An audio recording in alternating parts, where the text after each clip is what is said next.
Olá, graça e paz. Dando continuidade aos nossos pequenos textos, grandes verdades, no livro de Juízes, capítulo 4, os versos de 4 a 10, nós vemos que a vontade de Deus, ela sempre se cumpre. O texto diz assim: Débora, uma profetisa, mulher de Lapidote, liderava Israel naquela época. Ela se sentava debaixo de uma tamareira de Débora, entre Ramá e Betel, nos montes de Efraim, e os israelitas a procuravam para que ela decidisse as suas questões.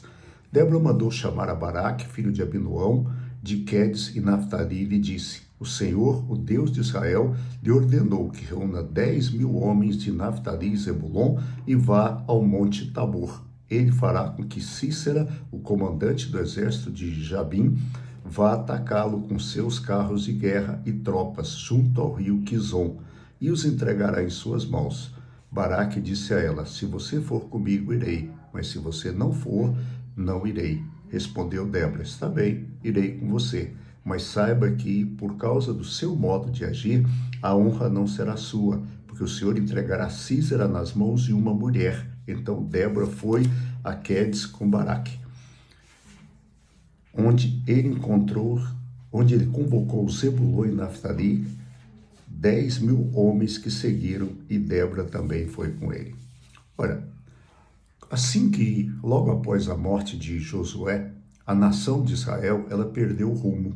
Ela perdeu o rumo porque ela não tinha mais uma grande liderança que a conduzisse. Houve Moisés, depois houve Josué, e depois deles não houve mais esse líder. E aí a nação de Israel, ela oscilava entre os deuses locais e o Senhor. E mais, sempre que eles estavam adorando outros deuses, Deus deixava eles a sua própria sorte e eles se complicavam. E aí então eles se levantavam, se arrependiam, choravam, e Deus levantava pessoas, os juízes, que os conduzia. E aí Deus dava livramento por eles por a média de 40, 60 até 80 anos. O texto fala sobre uma juíza, Débora. Débora era uma mulher, uma dona de casa.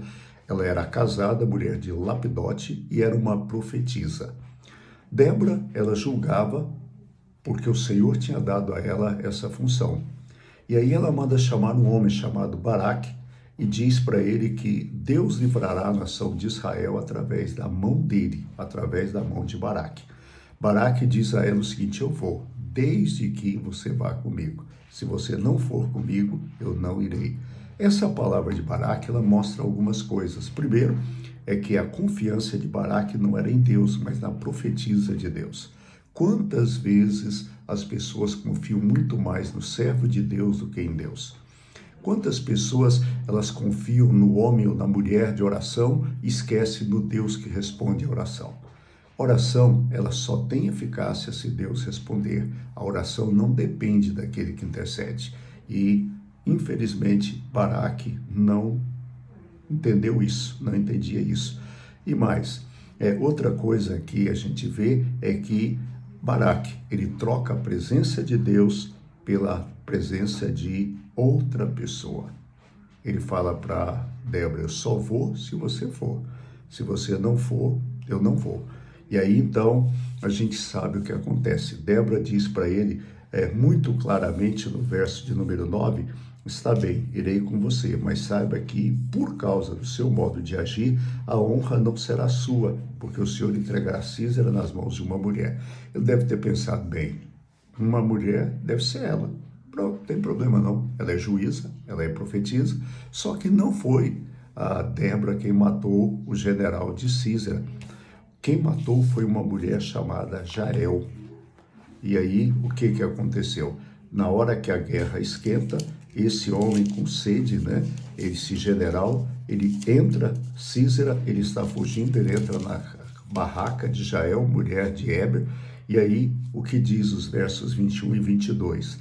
Entretanto, Jael, mulher de Heber, apanhou uma estaca da tenda e um martelo e aproximou-se silenciosamente enquanto Císera, exausto, dormia um sono profundo, e cravou-lhe a estaca na têmpora, até penetrar o chão, e ele morreu. Baraque passou à procura de Císera. Jael saiu ao seu encontro. Venha, disse ela, eu lhe mostrarei o homem que você está procurando. E entrando ele na tenda, viu ali caído Sísera morto, com a estaca atravessada na têmpora. Esse texto, ele nos mostra o seguinte: quando Deus nos dá uma ordem, se nós não obedecermos, Deus fará, porque a vontade dele é perfeita e soberana, só que nós não seremos lembrados. Foi o que aconteceu com Baraque. Tenha uma boa noite, que Deus te abençoe. Amanhã Renato estará com vocês e eu volto na sexta-feira, se Deus quiser. Um abraço e até lá.